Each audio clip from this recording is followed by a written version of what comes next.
I am not SEBI registered. I am just sharing my views here for my friends which wish to take my help. Do trade or invest at your own risk. I am not responsible for any losses and won't claim anything from your profits either. Be aware of what you are trading and take financial advices from your advisors before jumping in.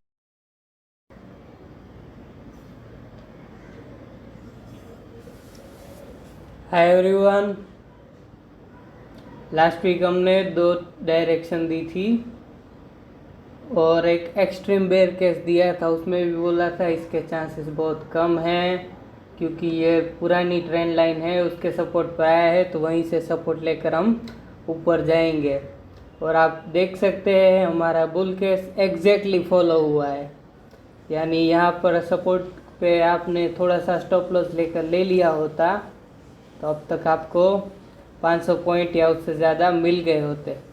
एक और बात मैंने की थी false breakout की, तो वो भी यहाँ पे मिला था हमें।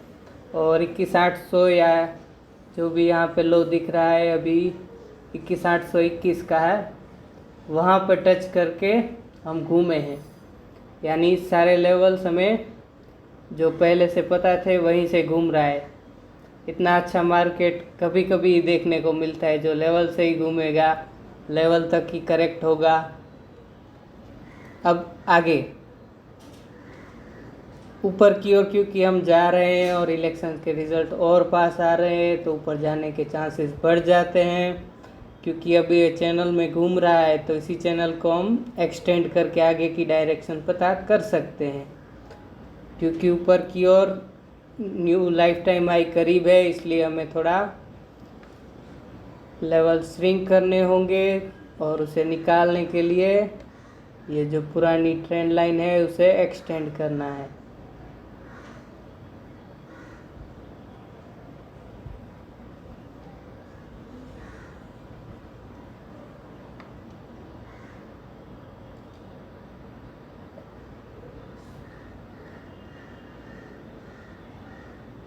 पर की ट्रेंड लाइन एक्सेप्ट हो गई है, बारी है नीचे की ट्रेंड लाइन की।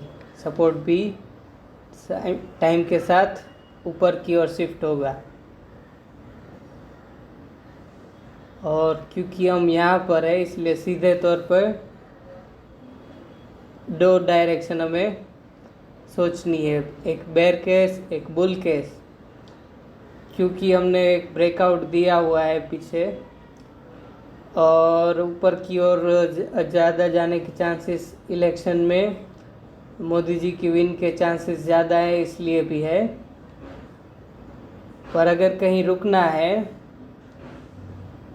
तो वो रुकेगा हमारे पिछले लाइफ टाइम हाई पे, यानी यहाँ से एक बार नीचे रीटेस्ट करने आएगा और फिर न्यू लाइफ टाइम हाई। ये हमारा बुल केस है क्योंकि इसमें नए लाइफ टाइम हाई बन रहे हैं। दूसरा एक छोटा सा बुल केस ये होगा कि यहाँ पर रुकने की जगह ऊपर की ओर ही बढ़ता जाए।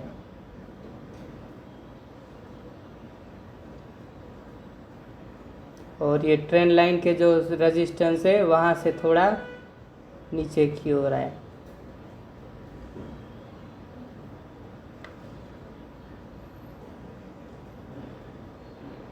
ये भी बुल केस ही है, पर क्योंकि फिर से नीचे की ओर ही आ रहा है जहाँ पे हम अभी लाइफ टाइम हाई बना चुके हैं, तो इसलिए येलो कलर में ड्रॉ किया है। इसके अलावा जो बेयर केस है जिसके चांसेस बहुत कम हैं, पर क्योंकि और बहुत जल्दी हो जाता है आजकल, जो बड़ी टाइम लाइन है उस पर, जैसे कि यहाँ वीकली में ओवरबॉट के पास है, मंथली पर तो हम बहुत टाइम से ओवरबॉट चल ही रहे हैं। लगभग दिसंबर से ही हम ओवरबॉट चल रहे हैं मंथली टाइम लाइन पर।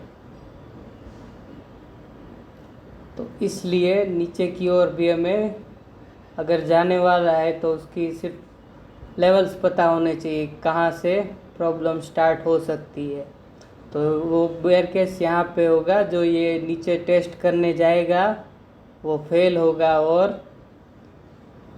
फिर से हमने जो अभी अभी लेवल जो पास किए हैं वहाँ तक जाएगा। लाइन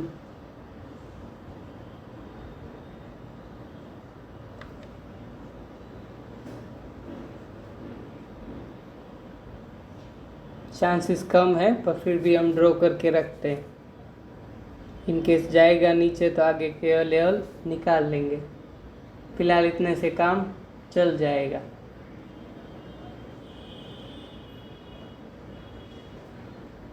ये हो गई बात इंडेक्स की। इसके अलावा एक्स्ट्रा लाइंस जो हैं उन्हें हम निकाल देंगे। फिलहाल ये ट्रेंड लाइन चल रही है तो इस वाली की ज़रूरत नहीं है। और ये लो लेवल्स पे के बीच में ही तो मार्केट कब से घूम रहा है। 15 फरवरी से हम इन दो लेवल्स के बीच ही घूम रहे हैं, जो धीरे धीरे ऊपर की ओर शिफ्ट होता जा रहा है और इंडिकेशन है नए लाइफ टाइम हाई बनने का। ये हो गई बात इंडेक्स की। इन्वेस्टर के लिए 4 जून से पहले जो मौका था और ख़ासकर इस फॉल में, तो वो लेने के लिए सही समय था। अब थोड़ा सा मुश्किल होता जा रहा है मामला, क्योंकि वैल्यूएशन बहुत महंगे होते जा रहे हैं, फ्लोज बहुत सारे आ रहे हैं, इसलिए जो प्राइस पे हम बेच रहे हैं उस पे फिर से ले नहीं पा रहे हैं। इसलिए सही कदम यही होगा, या तो हम म्यूचुअल फंड के ज़रिए इन्वेस्ट करें या फिर बहुत अच्छे फंडामेंटल वाली कैश रिच कंपनियों में ही बाय ऑन डिप्स के ज़रिए खरीदते रहें। Thank you for watching. Have a lovely weekend.